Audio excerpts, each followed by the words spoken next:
louvamos a Deus por essa oportunidade, percebe, né? Alguns se deslocam, aí mesmo se deslocando, acabam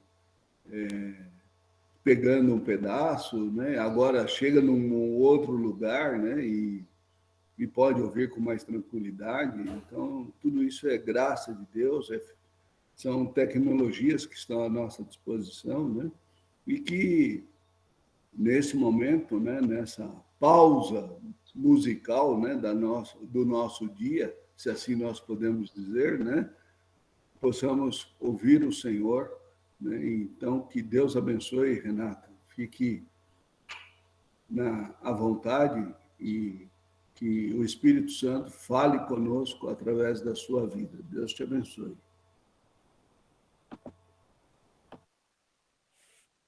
Então, pessoal, eu vou falar hoje com vocês um pouquinho sobre Mateus 6, do 31 ao 33. O trecho aqui é um pouquinho maior, mas eu recortei só esse pedacinho para não estender muito.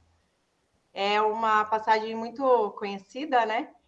E dá para falar tanta coisa sobre ela e a gente tem ouvido tantas coisas boas que dá mais vontade ainda de... A gente fica até meio deslocado, assim, com tanta coisa que Deus tem falado com a gente esses dias, né? Mas vamos seguir, espero que eu consiga aí transmitir alguma coisa que faça sentido para vocês hoje.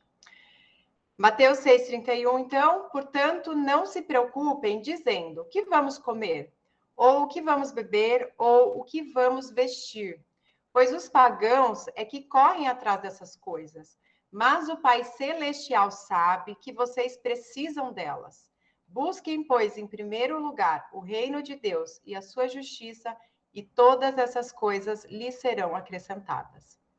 É muito difícil a gente viver a realidade desse versículo, e depois vocês podem ler com mais calma esse trecho todo. O contexto anterior, ele está falando justamente que a gente não consegue agradar Mamon, o dinheiro, e a Deus, que a gente tem que escolher qual rei, né? Qual reino a gente quer seguir.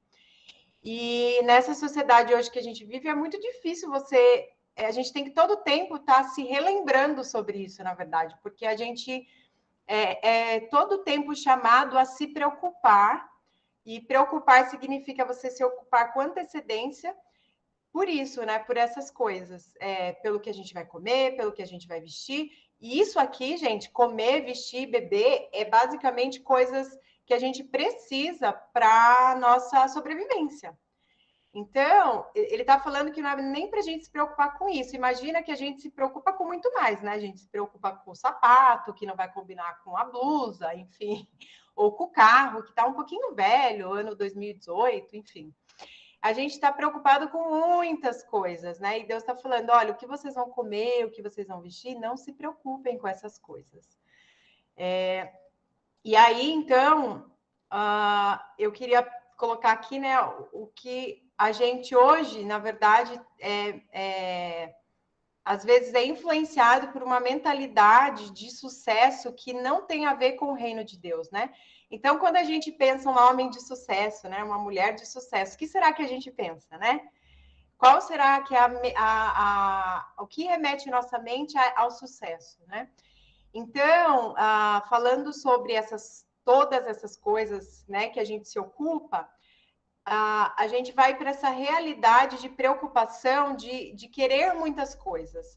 Então, hoje, né, se você pensar em homem de sucesso, dificilmente você vai pensar numa pessoa desocupada, numa pessoa que está ociosa. Então, estar atarefado não é apenas uma realidade. Então, a gente não só está mesmo atarefado, como a gente quer estar atarefado, né? A gente procura, né, estar sempre ocupado. Então, pensando ainda sobre todas essas coisas, eu queria fazer uma reflexão aqui com vocês. Vocês já pararam para pensar que quando a gente fala com alguém, a gente fala: e aí, muita coisa para fazer? Está muito ocupada? Aposto que você está muito ocupado. Ou então a gente liga para alguém e diz: ai, desculpa te atrapalhar, eu sei que você deve ter muitas coisas para fazer. Então a gente supervaloriza essa ocupação, como se fosse alguma coisa que, se você tiver com um dia vazio, ou se você estiver desocupado, nossa, você é uma pessoa desinteressante, preguiçosa ou perdida. Nossa, essa pessoa não tem nada para fazer. Então, a gente coloca essas muitas coisas, essa ocupação em excesso, como uma coisa de valor.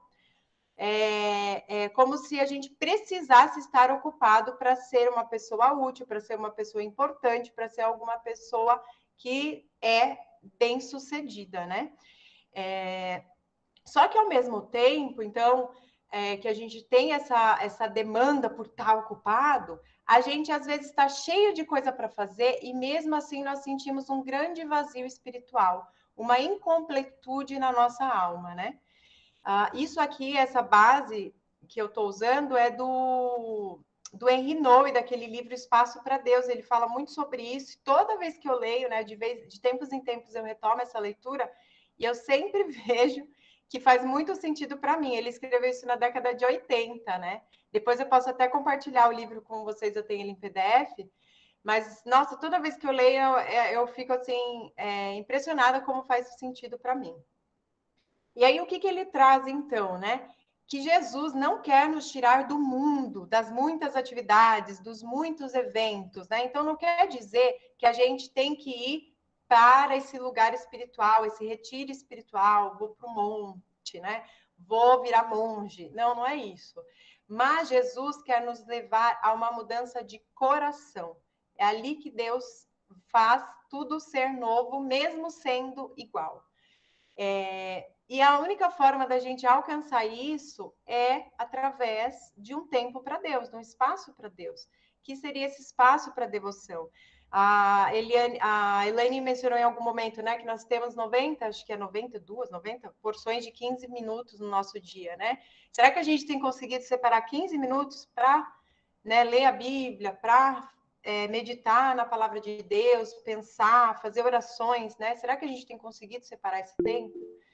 Então, dessas 96 porções, o Maurício está colocando aqui, de 15 minutos, será que eu estou conseguindo separar pelo menos uma, duas porções dessa para Deus, né? Porque, gente, a gente não vai conseguir sair dessas muitas coisas. A gente vai estar nessas muitas coisas, e o próprio Jesus também. Ele estava sempre rodeado pela multidão, ele estava ali nessa movimentação intensa, né?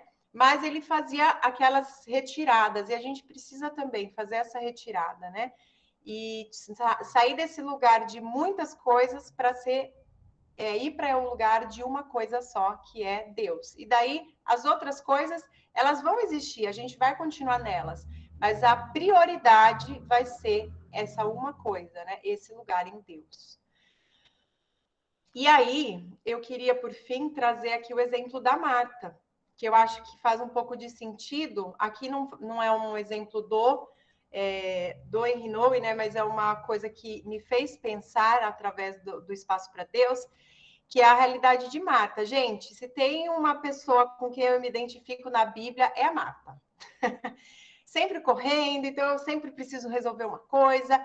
Eu brinco com o Pedrinho, né? Às vezes ele senta, fica aqui no sofá, aí eu já começo a dar tarefa para ele. Eu não posso ficar parada e eu não posso ver os outros parados, né? Então eu tenho muito esse perfil de Marta. E eu acho, agora aqui é Renata quem fala, né? Eu acho que Maria era meio folgada mesmo, gente, tá? Eu acho que Maria era meio folgada, eu acho que eu não contrataria a Maria para trabalhar comigo na minha empresa, devia ser uma pessoa meio folgada. Mas Maria tinha uma coisa que Marta perdeu nessa agitação, que é a sensibilidade para quando Jesus chegou. Às vezes a gente tem uma percepção clara quando Jesus chega através de um milagre, quando ele chega através de uma coisa, né, mais sublime, aquela coisa. Mas Jesus também fala muitas vezes conosco através da suavidade. E aqui a gente volta para a meditação das 9 horas, né, que a gente estava falando lá sobre os dons, sobre ouvir a voz de Deus. Se a gente não estiver atento, Jesus vai chegar e a gente vai estar lá lavando panela, lavando fogão. Não quero desmerecer de forma alguma tudo que a gente tem falado aqui sobre reconhecer Deus nessas coisas. Mas se eu estou lavando panela e Jesus chegou, gente, a panela pode esperar. Se eu estou no meu trabalho e alguém com quem eu estou falando no meu trabalho é uma reunião, mas Jesus chegou naquele momento, a reunião pode esperar. Eu posso atrasar aquela reunião. Se eu estou, né, indo para algum lugar e no caminho eu encontro alguém e Jesus chega ali, né, fala comigo através daquela pessoa, ou eu sinto de falar com aquela pessoa, né, Deus me fala, Jesus chegou, pode esperar. Então, eu acho que o problema da Marta não era a agitação dela, porque muitos de nós, às vezes, precisa de ser assim, ou nasceu assim como eu me sinto. Mas a principal é essa percepção da hora que Jesus chegou. E às vezes não vai ser tão notável, mas a gente tem que estar atento, né? Então, que a gente não perca essa sensibilidade, que essas muitas coisas não tirem essa principal coisa de nós, né? Então, Jesus falou para Marta, Marta, Marta, você se preocupa com muitas coisas, mas uma só é necessária. O Filho de Deus está aqui agora e eu estou conversando com a sua irmã e você está ocupada com muitas coisas. Então, que a gente possa ouvir essa voz de Deus, né? Renata, Renata, você está preocupada com muitas coisas, mas uma só é necessária.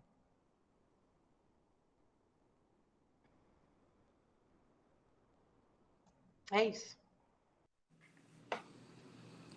Eu vou ter que falar uma coisinha rapidinho também, porque eu amo esse evangelho, gente. A hora que fala dessa Marta, essa Marta fala comigo também, não tem jeito.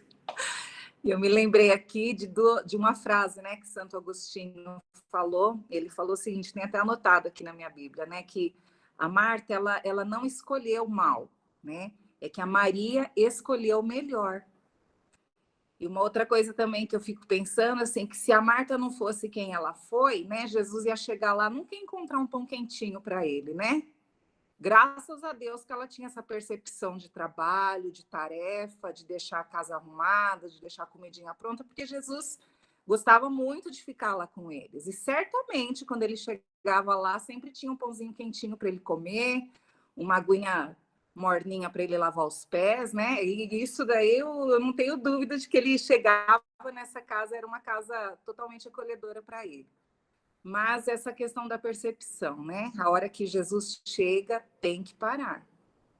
A hora que ele chega, tem que dar prioridade para ele, sim, né?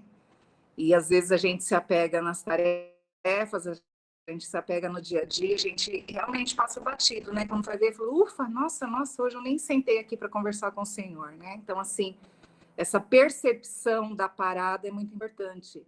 E eu acho que foi ontem, em algum dos horários, agora eu não vou me lembrar quem ministrou, mas trouxe muito essa percepção ao nosso coração, né? De que tem muita coisa que a gente já não faz mais, né? Assim, o nosso ritmo, nossa rotina já mudou. Então, assim, opa, será que nosso Senhor já falando alguma coisa aí pra gente?